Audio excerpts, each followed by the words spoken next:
हमारा पदेवरा टराई करेला, जब देखेला अकेले अंगड़ाई करेला।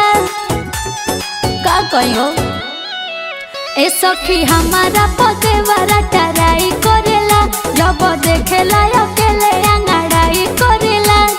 केतनो करी कोशिश बाकी प्यार न होई रे सखिया, देवरा तक भटर न होई रे सखिया, देवरा तक भटर न होई।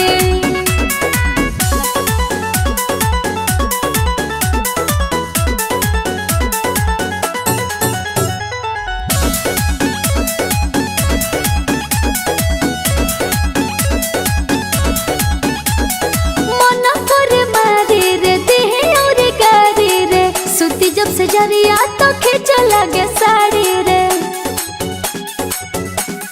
का कहियो मन करे मारी रे देहे और गारी रे। सुती जब से जरिया तो खींच लगे साड़ी रे।